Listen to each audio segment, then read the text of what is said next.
فوسوس لہما الشیطان، پھر شیطان نے ان کے جی میں خطرہ ڈالا، یعنی دل میں خیال ڈالا، لیبدی لہما ما ووری عنہما من سوآتہما، کہ ان پر کھول دے ان کی شرم کی چیزیں جو ان سے چھپی تھیں۔ تفسیر خزائن العرفان میں اعلی حضرت امام اہل سنت کے خلیفہ صدر الافاضل مولانا نعیم الدین مراد آبادی علیہ رحمہ لکھتے ہیں، یعنی ایسا وسوسہ ڈالا کہ جس کا نتیجہ یہ ہو کہ وہ دونوں آپس میں ایک دوسرے کے سامنے برہنہ ہو جائیں۔ اس آیت سے یہ مسئلہ ثابت ہوا کہ وہ جسم جس کو عورت کہتے ہیں اس کا چھپانا ضروری ہے اور کھولنا منع ہے، اور یہ بھی ثابت ہوا کہ اس کا کھولنا ہمیشہ سے عقل کے نزدیک مذموم اور طبیعتوں کو ناگوار رہا ہے۔ یعنی مرد کے لیے ناف کے نیچے سے لے کر گھٹنے کے نیچے تک یہ عورت ہے، اس کا چھپانا ستر عورت کہلاتا ہے۔ عورت کے معنی چھپانے کی چیز اور ستر معنی چھپانا۔ ناف کے نیچے سے لے کر گھٹنے کے نیچے تک اسے عورت کہتے ہیں، یعنی یہ چھپانے کی چیز ہے، اس کا چھپانا ضروری ہے۔ نماز میں بھی چھپانا ضروری ہے، اور نماز کے علاوہ بھی یہ ایک دوسرے کو دکھانا جائز نہیں ہے۔ بہت سے لوگ ہاکی کھیلتے ہیں، فٹ بال کھیلتے ہیں، اور وہ جو لباس پہنتے ہیں وہ لباس ادھورا ہوتا ہے، گھٹنے ان کے کھلے ہوتے ہیں، رانیں کھلی ہوتی ہیں، یہ گناہ ہے۔ دوسری بات یہ فرماتے ہیں کہ ہمیشہ سے عقل کے نزدیک جو چھپانے والی چیز ہے اس کو کھولنا یہ برا ہے۔ آج مغرب میں اور یورپ میں ننگے ہونے کو برا نہیں سمجھا جاتا، اور بہت ہی زیادہ فحاشی اور یعنی بے حیائی عام ہے۔ ایسا کرنا ان کا عمل عقل سے بہت دور ہے، یعنی یہ لوگ عقل سے ماورا ہو چکے۔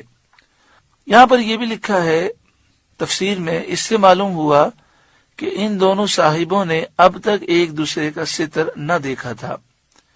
وقالا، اور شیطان بولا، ما نہاکما ربکما عن هذه الشجرة الا ان تکونا ملکین، تمہیں تمہارے رب نے اس پیڑ سے، اس درخت سے اسی لیے منع فرمایا ہے کہ کہیں تم دو فرشتے ہو جاؤ، او تکونا من الخالدین، یا ہمیشہ جینے والے،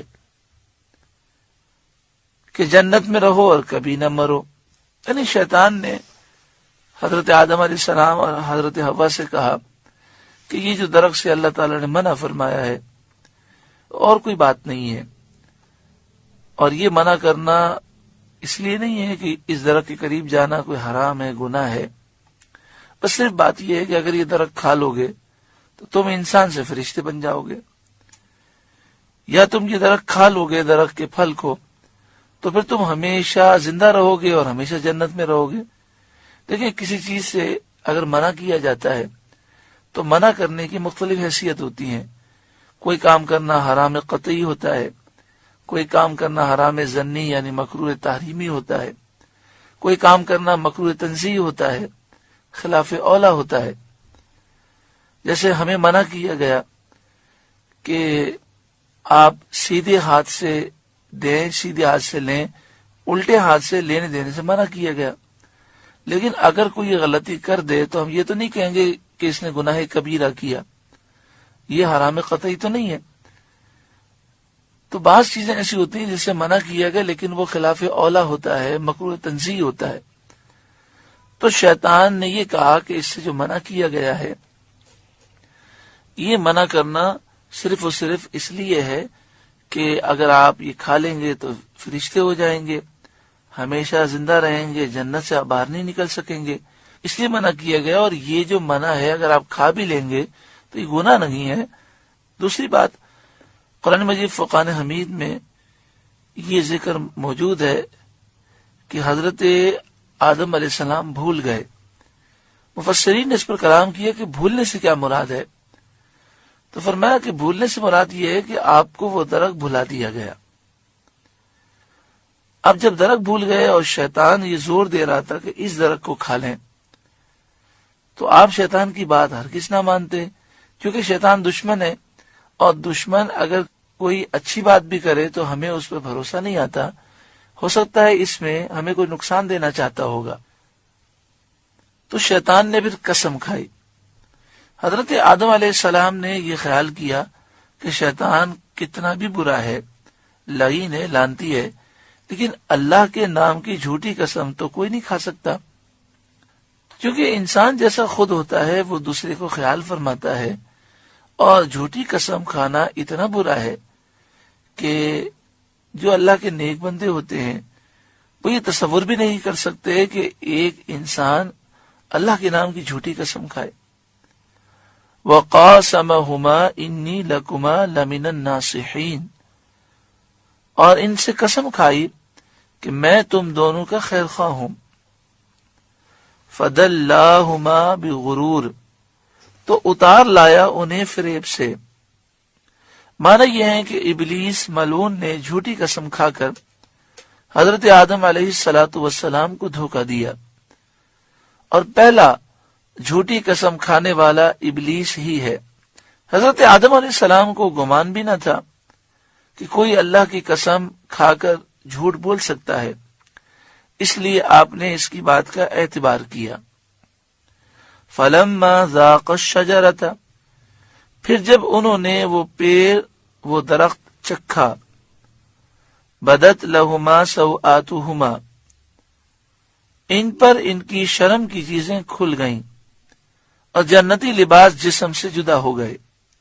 ان میں ایک دوسرے سے اپنا بدن چھپا نہ سکا. اس وقت تک ان صاحبوں میں سے کسی نے خود بھی اپنا ستر نہ دیکھا تھا، اور نہ اس وقت تک انہیں اس کی حاجت پیش آئی تھی. وَاتَّفِقَا يَخْصِفَانِ عَلَيْهِمَا مِنْ وَرَقِ الْجَنَّةِ، اور اپنے بدن پر جنت کے پتے چپٹانے لگے. وَنَادَاهُمَا رَبُّهُمَا، اور انہیں ان کے رب نے فرمایا، أَلَمْ أَنْهَكُمَا عَنْ تِلْكُمَا الشَّجَرَةِ، کیا میں نے تمہیں اس پیڑ سے، درخت سے منع نہ کیا؟ وَأَقُلْ لَكُمَا، اور نہ فرمایا تھا، إِنَّ الشَّيْطَانَ لَكُمَا عَدُوٌّ مُبِينٌ، کہ شیطان تمہارا کھلا دشمن ہے. قالا، دونوں نے عرض کی، ربنا ظلمنا انفسنا، اے رب ہمارے، ہم نے اپنا آپ برا کیا. وَإِن لَّمْ تَغْفِرْ لَنَا، تو اگر ہمیں نہ بخشے، وَتَرْحَمْنَا، اور ہم پر رحم نہ کرے، لَنَكُونَنَّ مِنَ الْخَاسِرِينَ، تو ضرور ہم نقصان والوں میں ہوئے. قَالَ اهْبِطُوا بَعْضُكُمْ لِبَعْضٍ عَدُوٌّ، اللہ نے فرمایا اترو، اے آدم، اے حوا، اپنی اولاد کے ساتھ اپنی ذریت کو لے کر تم نیچے اترو، کیونکہ آدم علیہ السلام کی پشت میں آنے والی نسلیں موجود تھیں. قَالَ اهْبِطُوا بَعْضُكُمْ لِبَعْضٍ عَدُوٌّ، فرمایا اترو، تم میں ایک دوسرے کا دشمن ہے. وَلَكُمْ فِي الْأَرْضِ مُسْتَقَرٌّ وَمَتَاعٌ إِلَىٰ حِينٍ، اور تمہیں زمین میں ایک وقت تک ٹھہرنا اور برتنا ہے. قَالَ فِيهَا تَحْيَوْنَ وَفِيهَا تَمُوتُونَ، فرمایا اسی میں جیو گے اور اسی میں مرو گے. وَمِنْهَا تُخْرَجُونَ، اور اسی میں سے اٹھائے جاؤ گے، یعنی قیامت کے دن حساب کے لیے اسی زمین سے اے لوگوں تم اٹھائے جاؤ گے. سورۃ الاعراف کا دوسرا رکوع مکمل ہوا. اللہ تعالیٰ اس رکوع کے نور سے ہمارے قلوب کو روشن فرمائے. شیطان برباد ہوا نبی کی توہین اور بے ادبی کر کے. اللہ تعالیٰ ہر ایک کو ادب نصیب فرمائے.